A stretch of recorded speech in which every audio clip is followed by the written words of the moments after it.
Olá, pessoal. Nós vamos iniciar agora a terceira parte do livro para uma história das formas da enunciação nas construções sintáticas. Tentativa de aplicação do método sociológico aos problemas sintéticos. E vamos agora ao oitavo capítulo, Teoria da enunciação e problemas sintáticos. No início do capítulo, Bakhtin e Voloshinov fazem uma crítica, às perspectivas adotadas no que diz respeito ao estudo da língua.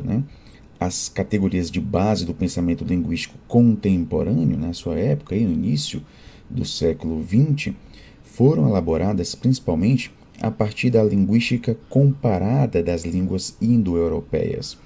Então, se a gente faz aqui um estudo, da perspectiva linguística aí do século XIX, a gente vai encontrar uma abordagem muito próxima dos estudos diacrônicos, dos estudos referentes à história das línguas. E nessa busca por estudar a história das línguas, indo cada vez mais em direção a uma possível origem de uma determinada língua, por exemplo, mais especificamente de raiz indo-europeia, chega-se aqui ao chamado indo-europeu. E, obviamente, quando se chega a essas línguas antigas, a gente não encontra registros escritos, uma vez que a escrita ainda não existia. Então, como se chegar a línguas antigas se a gente não tem registros escritos, fazendo justamente a comparação entre línguas antigas?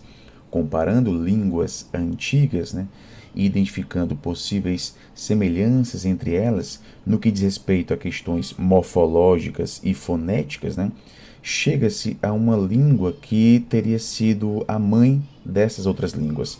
Então, se determinadas línguas compartilham características entre si, há aqui a hipótese de que elas vêm de um ancestral em comum.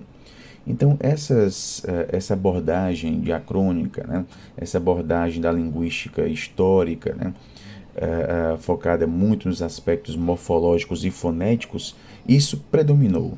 Essa linguística comparada, ela se nutriu da fonética e da morfologia, sendo, portanto, capaz de ver os fenômenos da língua apenas através das lentes das formas fonéticas e morfológicas. E os problemas relacionados à sintaxe foram vistos da mesma forma, foram vistos aqui como problemas de morfologia.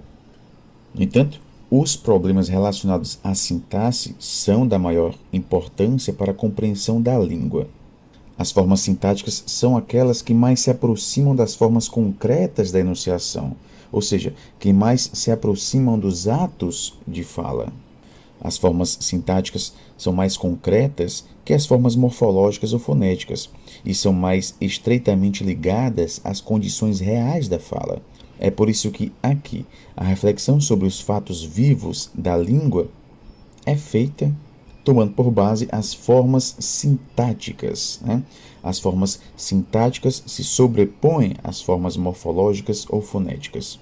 E é claro, pessoal, estudar a sintaxe é estudá-la aqui considerando a teoria da enunciação. Quanto mais próximo da teoria da enunciação, melhor será esse estudo da sintaxe. No entanto, pessoal, o linguista contemporâneo, isso à época de Bakhtin e Voloshinov, ele estava distante dessa teoria da enunciação. O pensamento linguístico tinha perdido a percepção da fala como um todo. Esse linguista se sentia mais à vontade quando operava no centro de uma unidade frasal. E quanto mais ele se aproximava das fronteiras do discurso, da enunciação completa, menos segura era a sua posição. Então, pessoal, estudar as categorias linguísticas é estudá-las no interior do território da enunciação. As categorias morfológicas só têm sentido no interior da enunciação. Até porque, pessoal, a palavra isolada, uma estrutura isolada, ela seria considerada aqui apenas como um elemento potencial da fala. Então, é preciso que essas categorias sejam estudadas, inseridas na teoria da enunciação. E quando a gente pretende estruturar o discurso, dividi-lo em partes, Se for na forma escrita, por exemplo, dividi-lo em parágrafos, a gente deve aqui encontrar na base dessa divisão o ajustamento às reações previstas do ouvinte ou do leitor. Quanto mais fracos o ajustamento ao ouvinte e a consideração das suas reações, menos organizado no que diz respeito aos parágrafos será o discurso. Então, o discurso que é estruturado deve levar em conta a reação prevista do ouvinte ou do leitor.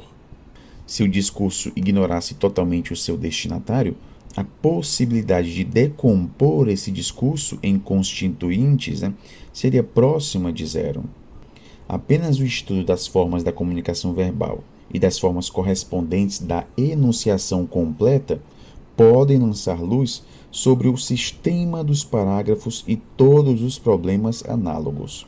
Agora, enquanto a linguística orientar suas pesquisas para uma enunciação monológica, uma enunciação isolada, ela permanecerá incapaz de abordar essas questões em profundidade. E um fenômeno altamente produtivo nesse campo é justamente o fenômeno do discurso citado, que envolve aqui os esquemas linguísticos, como discurso direto, discurso indireto livre, as modificações desses esquemas e as variantes dessas modificações que a gente encontra na língua. E é justamente, pessoal, sobre o discurso alheio, o discurso de outrem, que a gente vai discutir aqui no capítulo 9, tá bom? Bons estudos a todos e até a próxima.